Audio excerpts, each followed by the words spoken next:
All right, Gary, thanks.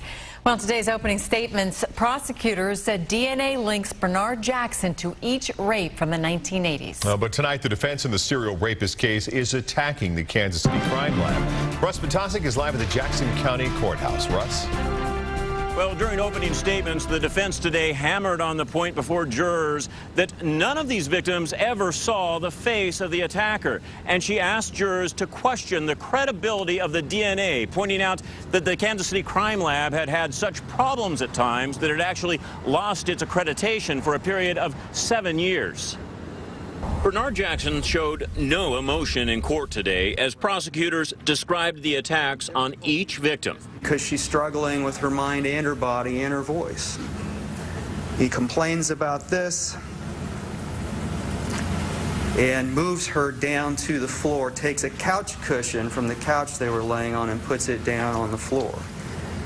And as she lays there with her hands tied behind her back, gagged and blindfolded, he forcibly rapes her. The prosecution told jurors it had matched DNA evidence from each rape to Bernard Jackson. They showed crime scene photos, including images of one of the victims who was still bound.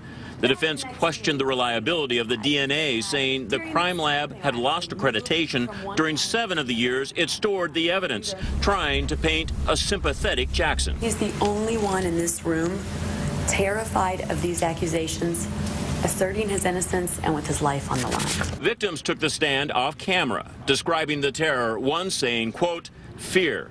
I was afraid that I would be killed. Very quickly, he was at my bed with a gun to the back of my neck. He gagged me with a scarf or something." She's awakened. And she later determines about 2:30 or so. And what she sees is a figure crawling on the floor of her bedroom. That's all she sees at first.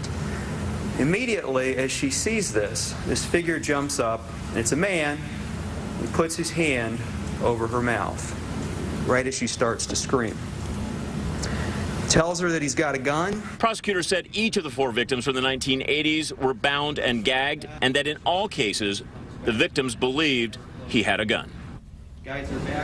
So far, only 2 of the victims have testified in the case, but without eyewitnesses, the prosecution is staking its case on the DNA. At least that's how it appeared during opening statements, saying the DNA matches Bernard Jackson at an accuracy rate of 1 in 143 billion.